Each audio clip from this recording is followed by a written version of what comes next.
자, 오늘 에베소서 네 번째 시간, 이 믿음 더욱 굳세라. 성령의 인치심 한번 따라하겠습니다. 성령의 인치심, 성령의 인치심이라는 제목으로 하나님 말씀 나누겠습니다.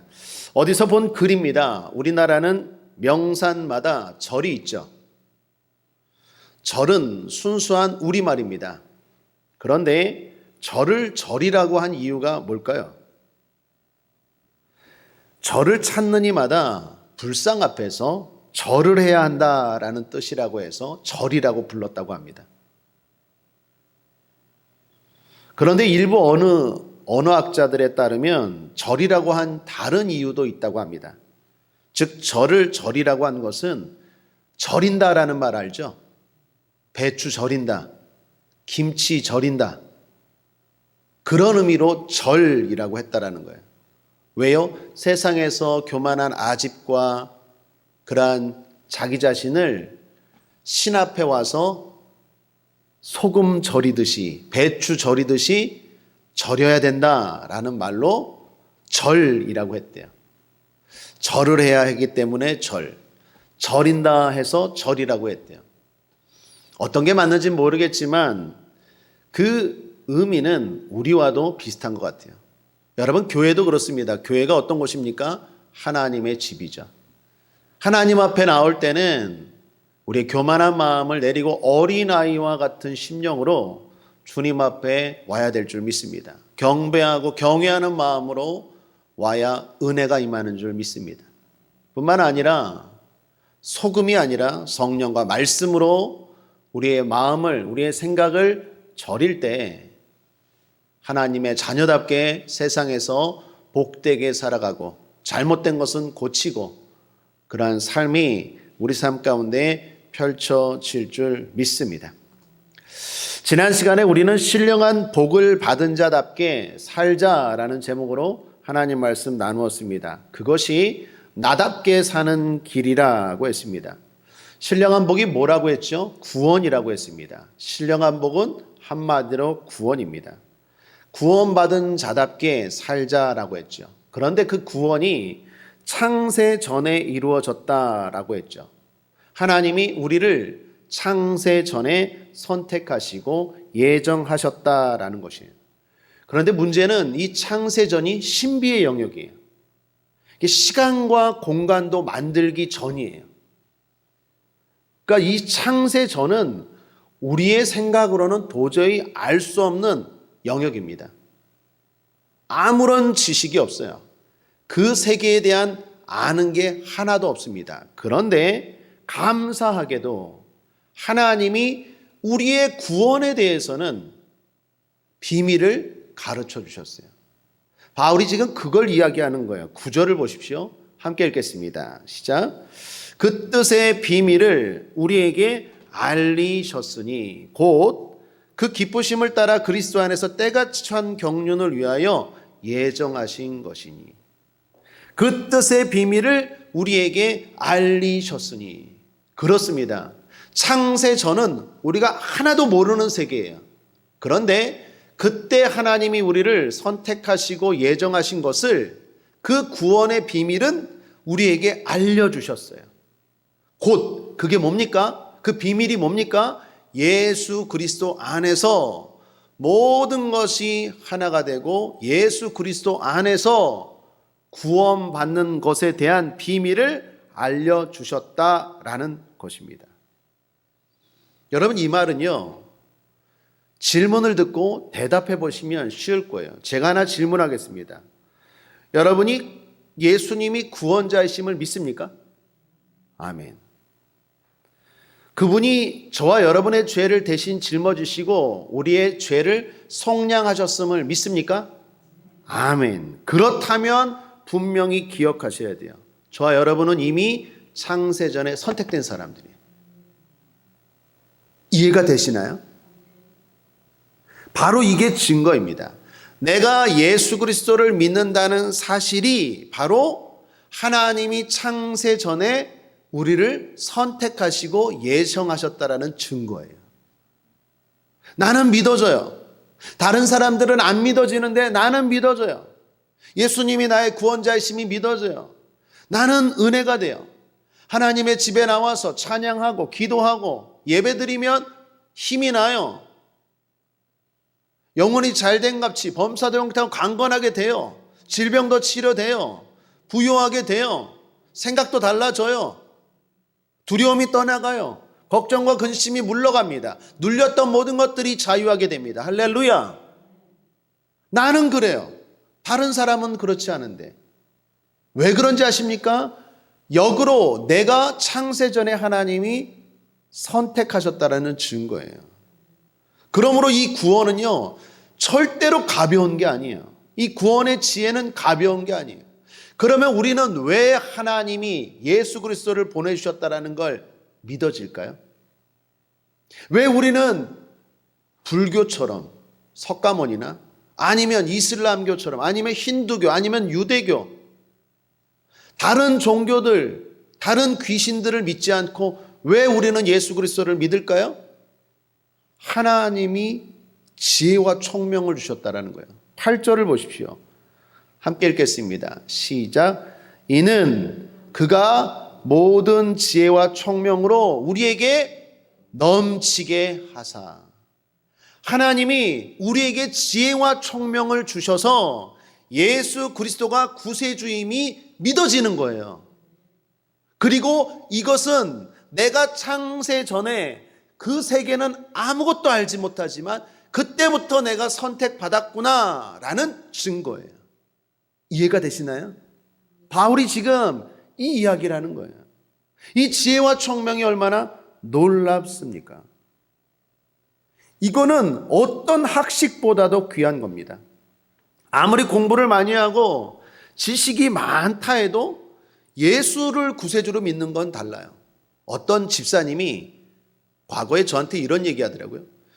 어떤 이단이 TV에서 나오는데 거기에 젊은 사람들, 특별히 명문대를 나온 사람들이 그 이단의 교주를 추종하는 걸 보고 아니 목사님 저 사람들은 왜 저렇게 똑똑한 사람들이 그렇게 좋은 학교 나왔고 공부도 많이 한 사람들이 왜 저 이단에 갈까요? 그 이야기를 하시더라고요. 그 질문을 하시더라고요.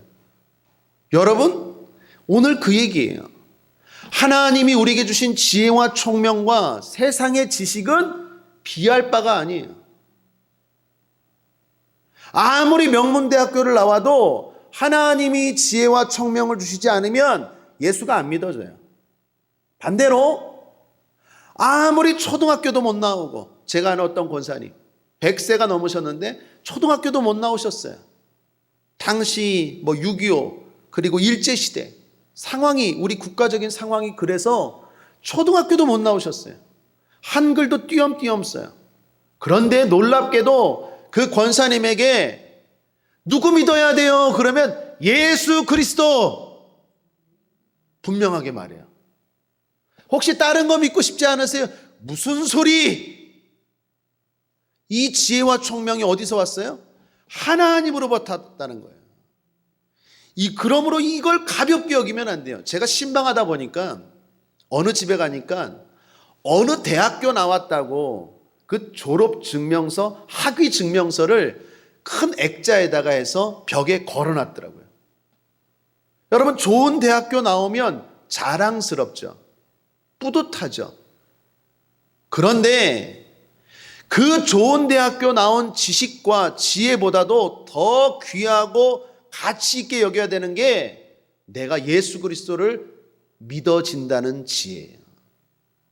오늘 집에 가셔서 액자에다가 큰 거에다가 하나 걸어 놓으세요.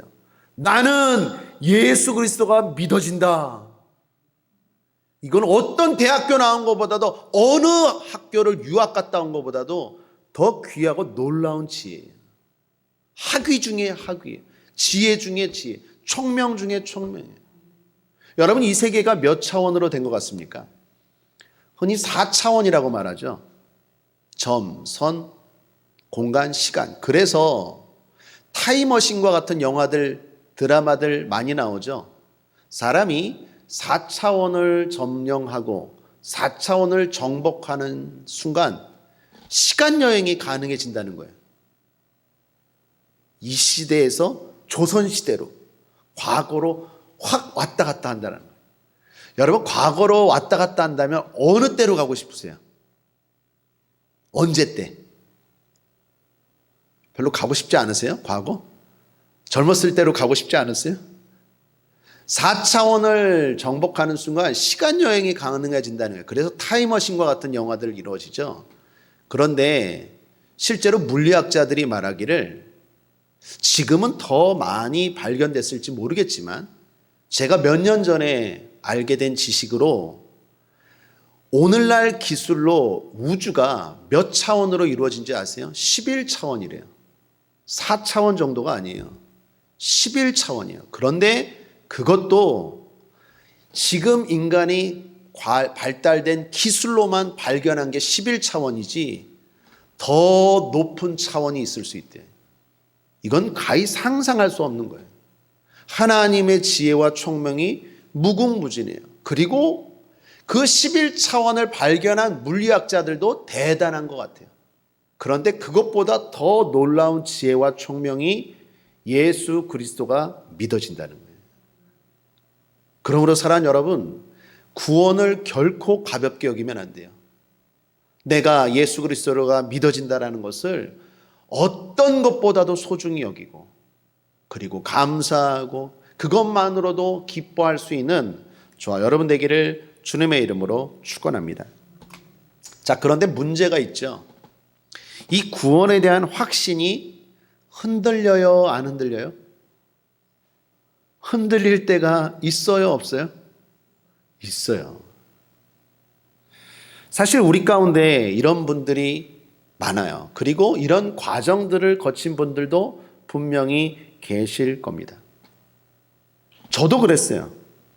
저는 모태신앙인데 오랫동안 신앙생활을 했습니다. 성경도 읽고 설교도 많이 들었습니다. 그런데도 이 구원의 사실이 오락가락 할 때가 있었어요.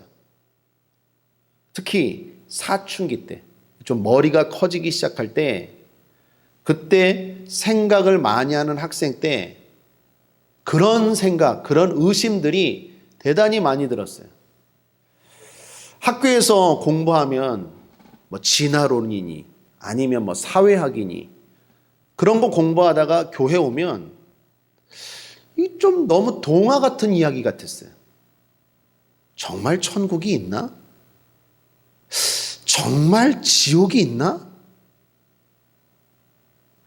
정말 천국과 지옥이 있다면 나는 구원 받았나?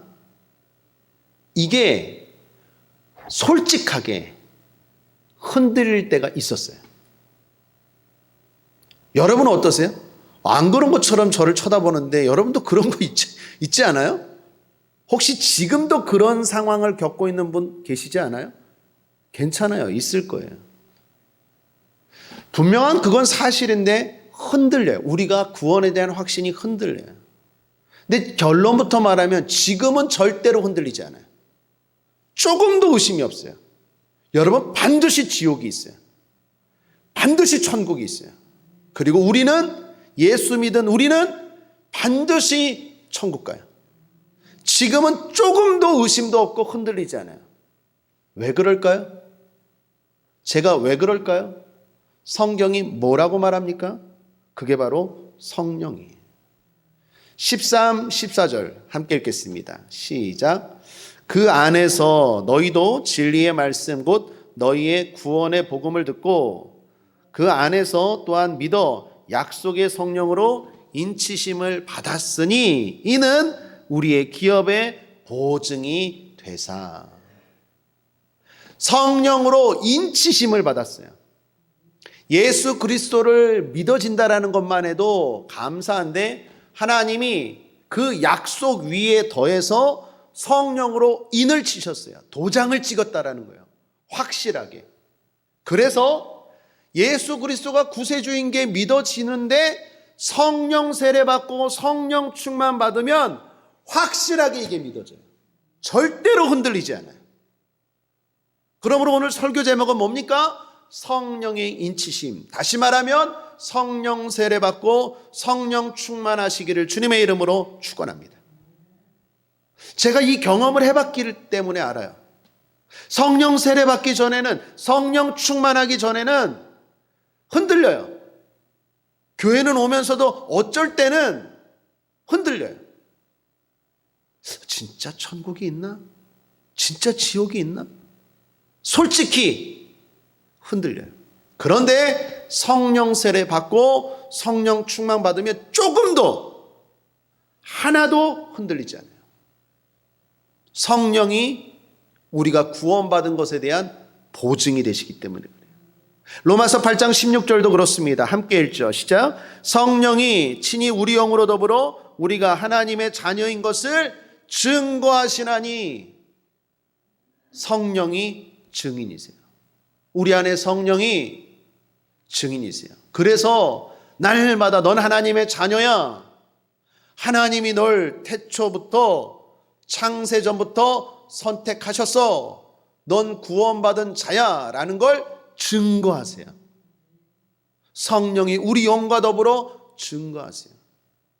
그러므로 사랑하는 여러분, 성령 세례받고 성령 충만하기를 주님의 이름으로 축원합니다. 자, 그러면 구체적으로 성령으로 인치심을 받고 성령 세례받고 성령 충만하면 어떤 확신이 생길까요? 조금 나누어서 살펴보면 세 가지만 보겠습니다. 첫 번째, 소유에 대한 확신이 생겨요. 여러분, 인을 쳤다라는 것은 도장을 찍었다라는 거예요. 우리가 흔히 도장을 왜 찍죠? 내 거 할 때 도장 찍죠. 이건 내 거 할 때 도장 찍잖아요. 도서관에 가면 책들마다 도장이 찍혔어요. 그게 왜 찍혔습니까? 이건 도서관 책입니다 라고 찍은 거죠. 옛날에 농가에서 보니까 말이나 소 엉덩이에다가 인두인가요? 인을 치더라고요. 이렇게 새기더라고요. 왜 그럽니까? 이게 누구 거라고 인을 치죠. 도장을 찍어요. 한 번은 우리 아이가 목욕탕, 어렸을 때 목욕탕에 갔는데 수건을 가져왔어요. 그런데 수건에 이렇게 쓰여져 있더라고요. 어느 목욕탕 훔친 물건입니다. 이게 수건에 그렇게 찍혀 있더라고요. 도장을 찍는 건 뭐예요? 이게 내 거라는 거죠. 성령으로 인을 쳤다라는 것은 넌 내 거야 라는 뜻이에요. 하나님이 이사야서 43장 1절에 이렇게 말씀하셨죠. 야곱아 너를 창조하신 여호와께서 이제 말씀하시느니라. 이스라엘아 너를 조성하신 자가 이제 말씀하시느니라. 너는 두려워 말라. 내가 너를 구속하였고 내가 너를 지명하여 불렀나니 너는 내 것이라. 이게 믿어져요. 이게 믿어져요. 난 하나님의 것이구나. 이러한 확신이 생겨요. 거기서부터 뭐가 생깁니까? 모든 담대함이 생기는 거예요. 여러분, 옛날에 제가 들은 말 가운데 이런 말을 들었어요. 고아는 울지 않는다. 고아는 울지 않는데요. 왜 울지 않을까요? 어렸을 때 아무리 울어도 달래줄 부모가 없다라는 것을 어렸을 때 깨달았기 때문에 고아는요 절대로 슬프고 힘들어도 울지 않아요. 불행한 일이죠. 여러분, 우리는 어떻습니까? 힘들면 울어요. 어려우면 울어요. 하나님 앞에서 울어요. 기도하면서 울어요. 왜요? 우리는 고아가 아니에요. 하나님이 우리를 고아처럼 내버려 두지 않아요. 하나님이 우리 아버지세요. 그래서 성도가 되고 성령 충만하면 힘든 일이 있으면 기도하고, 슬픈 일이 있으면 기도하고, 아픈 일이 있으면 기도하고, 기쁜 일이 있어도 기도해요. 왜요? 고아가 아님이 믿어져요. 확신이 생겨요. 그 확신을 통해서 어떻게 해요? 나 혼자 내 힘으로 이겨나가야 돼가 아니라 하나님을 의지함으로, 하나님의 은혜로 하나님의 도움을 구하는 인생이 돼요. 소유에 대한 확신이에요. 저와 여러분, 이 땅을 살아가면서 성령 충만함으로 외롭지 않게 살기를, 힘들 땐 울고 어려울 땐 구하는 하나님과 동행하는 인생 되기를 주님의 이름으로 축복합니다. 이사야서 58장 9절에 내가 부를 때에는 나 여호와가 응답하겠고 내가 부르짖을 때에는 말하기를 내가 여기 있다 하리라. 할렐루야. 오늘 우리가 주님께 부르짖어 기도할 때 주님 말씀하실 줄 믿습니다. 내가 여기 있다. 두 번째, 성령 충만하면 어떤 확신이 생길까요? 안전에 대한 확신이 생겨요. 여러분, 우편물을 배달할 때 봉인을 하고 도장을 찍죠. 도장을 찍는다는 것은 다른 사람들이 보지 못하고 뜯지 못하도록 하기 위해서 도장을 찍죠. 성령으로 인을 쳤다, 도장을 찍었다라는 것은 성령 충만하면 우리도 하나님의 보호 아래 안전하다라는 확신이 생겨요. 두려움이 떠나가요. 하나님이 저와 여러분을 지켜주신다는 분명한 믿음이 생겨요. 이사야서 43장 2절 3절에 또 이렇게 말씀하시죠. 함께 읽겠습니다. 시작. 내가 물 가운데로 지날 때에 내가 함께 할 것이라. 강을 건널 때에 물이 너를 침몰치 못할 것이며 내가 불 가운데로 행할 때에 타지도 아니할 것이요 불꽃이 너를 사르지도 못하리니 대저 나는 여호와 내 하나님이요 이스라엘의 거룩한 자여 내 구원자임이라. 우리가 물 가운데 다닐 때 있습니다. 그때 물이 우리를 침몰치 못해요. 불 가운데 다닐 때 있어요. 그래도 불이 우리를 사르지 못해요. 무슨 말입니까? 어느 곳이 안전한 게 아니라 내가 가는 곳이 안전한 곳이. 하나님이 함께 하세요. 하나님이 보호하세요. 안전과 보호에 대한 확신이 생겨요. 성령으로 충만하고 성령으로 인치심을 받으면 확신이 생겨요. 오늘날 많은 사람들이 두려움 가운데 살죠. 특별히 대표적인 5가지 두려움이 있다고 해요. 첫 번째, 가난. 지금 내가 누리는 이 모든 것이 사라질 것에 대한 두려움이 있대요. 두 번째, 질병. 코로나19 걸리면 어떠나, 어떻게 하나, 암에 걸리면 어떻게 하나, 질병에 대한 두려움. 세 번째, 사람. 배신, 상처, 이러한 두려움이 있대요. 네 번째, 실패. 내가 이렇게 노력하고 일하는 것이 실패하면 어떻게 하나. 이게 대표적인 네 번째 두려움이래요. 마지막 5번째 사람들이 두려워하는 두려움이 뭘까요? 죽음. 죽음이 두렵죠. 죽음을 무서워해요. 이게 오늘날 사람들이 두려워하는 대표적인 5가지. 물질을 잃어버릴까? 가난에 대한 두려움. 건강을 잃어버릴까? 질병에 대한 두려움. 사람을 잃어버릴까? 사람에 대한 두려움. 그리고 내가 하는 일이 실패할까? 실패에 대한 두려움. 그리고 생명을 잃어버릴까? 생명, 죽음에 대한 두려움. 여러분, 이런 두려움 말고도 여러 가지 두려움들 많아요. 흔히 포비아라고 말하죠. 공포. 광장 포비아라는 말 들어봤습니까? 어떤 사람은요, 넓은 광장, 여의도 광장 같은 이런 광장에 가면 못 견뎌요. 두려워요. 또 어떤 사람은 밀폐 두려움이 있어요. 엘리베이터 같은 데 이런 막 밀폐된 공간에 가면 두려워요. 또 고소포비아, 높은 데 가면 막 두려워하는 사람 있죠. 높은 데. 물만 보면 막 두려워. 어제 뉴스를 보니까 명절 포비아도 있더라고요. 명절이 두렵대. 시어머니 만날까 봐 두렵대. 이런 좋은 며느리들. 시어머니 만나는 게 두렵대. 그 명절 포비아예요. 음식 만드는 거 두렵고, 그 이번 추석 명절날 그런 두려움이 있대요. 사람들이 다 두려워요. 포비아, 운동하는 선수들, 징크스라는 거 들어봤죠? 징크스? 옛날에 어떤 유명한 야구 선수는 타자에 들어서기 전에 꼭 그 배트 갖고 이렇게 탕탕탕 3번을 치고, 탕탕탕, 탕탕탕 3번을 꼭 치고 타석에 들어선대. 그렇게 안 하면 마음이 막 불안해. 막 삼진당할 것 같고 못 칠 것 같아요. 징크스 같은 거 있죠. 운동선수들. 다 두려움이에요.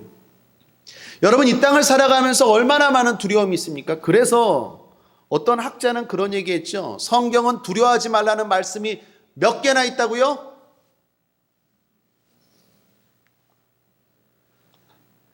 두려워하지 말라는 말씀이 성경에 몇 개나 있다고요? 365개. 제가 직접 세어보진 않았어요. 그러니까 윌리엄 부스 구세군의 창설자 그분이 하신 말인 것 같은데 제 지금 기억에 성경에 두려워하지 말라는 말씀이 365개가 있대요. 왜요? 하나님은 매일 365일 두려워하지 말래요. 근데 우리는 자꾸 두려워해요. 중요한 건 성령을 받으면 두려움이 떠나가요. 하나님이 보호하신다는 게 믿어진다니까요. 성령으로 인쳤다라는 것은 안전에 대한 확신이 생겨요. 하나님이 나를 지켜주신다. 사명이 다하지 않는 순간 하나님은 나를 지켜주시고 함께 하시고 부르지 않는다. 그러므로 사랑 여러분, 물 가운데 가든 불 가운데 가든 배를 타든 아니면 차를 타든 성령 충만함으로 두려워하지 않기를 주님의 이름으로 축원합니다. 마지막 세 번째는요, 권위에 대한 확신이 생겨요. 여러분, 도장은 그 찍은 사람의 권위를 보여주기도 하죠. 옛날 임금께서 서신 끝에 어인이라는 걸 찍었죠. 그러면 그 편지를 읽는 신하나 그 편지를 듣는 백성들은 다 엎드려서 무릎 꿇고 들었죠. 왜요? 그 도장, 임금의 서신, 그 권위를 보여주는 게 도장이죠. 낙관이라는 거 들어보셨습니까? 어떤 작가들이 책을 쓰거나 작품, 그림을 그린 다음에 마지막에 낙관이라는 도장을 찍죠. 그 작가의 권위를 보여주는 거죠. 그 사람이 아주 유명한 사람이면 그 작품이 엄청난 가치가 있죠. 성령으로 도장을 찍어줬다는 것은 하나님의 권위를 보여주는 거예요. 그러므로 내가 성령 충만하고 성령으로 인치심이 믿어지고 성령 세례 받으면 권위가 생긴 게 믿어져요. 권위에 대한 확신이 생겨요. 여러분, 사도행전 3장을 보면 베드로와 요한이 성전 미문에 있는 안진뱅이를 향해서 선포하는 이야기가 나오죠. 안진뱅이야, 은과 금은 내게 없거니와 내게 있는 것으로 내게 명하노니 예수 그리스도의 이름으로 걸으라 라고 선포하잖아요. 그 선포로 일어난 것보다도 더 놀라운 기적은 베드로와 요한과 같은 겁쟁이들이 안진뱅이를 향해서 그 수많은 사람들 앞에서 선포했다라는 거예요. 선포했다는 사실이에요. 어떻게 그런 용기와 담대함이 생깁니까? 오순절 마가의 다락방에서 성령 받았을 때, 사도행전 1장에서 성령 받고 성령 충만해서 사도행전 3장에 성전 미문에 있는 안진뱅이를 향하여 담대하게 선포할 수 있는 용기와 권위가 믿어진 거예요. 할렐루야. 성령으로 충만하면 나에게 능력이 있고 힘이 있다는 게 믿어져요. 내가 선포하면 그대로 이루어진다는 게 믿어져요. 내가 기도하면 그렇게 그대로 이루어진다는 게 믿어져요. 제가 성령 충만해서 여러분들 아픈 곳에 손을 얹으시고 마음에 손을 가지고 가슴 위에 손을 얹으시고 지혜가 부족한 사람은 머리 위에 손을 얹으시고 사랑하는 사람들을 위하여 중보기도 하고 싶은 사람은 가슴에 손을 얹으십시오 하고 기도하면 저는 능력이 없는데 하나님이 그 권위가 그 이루어질 것에 대한 확신을 주세요. 그래서 부족하지만 저를 통해서 하나님이 저의 선포와 기도를 통해서 하나님이 기적과 응답도 많이 주셨어요. 할렐루야. 지난 주일에도 있었는데 또 얘기하면 안 될 것 같아서 아무튼 있었다니까요. 아무튼 있다니까요. 다 말 못할 수많은 응답과 역사가 있어요. 그분의 프라이버시를 생각해서 제가 공개는 못하지만 성령 충만하면요, 나는 부족하지만 나와 함께 하시는 하나님의 그 능력이 믿어지고 담대하게 선포하게 된다니까요. 그리고 그걸 통해서 주님이 역사를 일으켜요. 그렇다면 마귀도 그 사람을 두려워할까요? 안 두려워할까요? 두려워하죠. 성령 충만한 사람 마귀가 두려워해요. 성령 충만하여서 하나님의 소유라는 게 믿어지고 하나님이 함께한다는 게 믿어지고 하나님의 권위와 능력이 나와 함께한다는 게 믿어지는 그 사람 마귀가 두려워해요. 이길 수 없어요. 마귀가. 그 사람이 이겨요. 요한계시록 끝으로 함께 읽어보겠습니다. 요한계시록 12장 10절 11절 함께 읽겠습니다. 시작. 내가 또 들으니 하늘에 큰 음성이 있어 가로되 이제 우리 하나님의 구원과 능력과 나라와 또 그의 그리스도의 권세가 이루었으니 우리 형제들을 참수하던 자 곧 우리 하나님 앞에서 밤낮 참수하던 자가 쫓겨났고 마귀죠. 또 여러 형제와 어린 양의 피와 자기의 증거하는 말을 일어나여 마귀를 이기었으니 그들은 죽기까지 자기 생명을 아끼지 아니하였도다.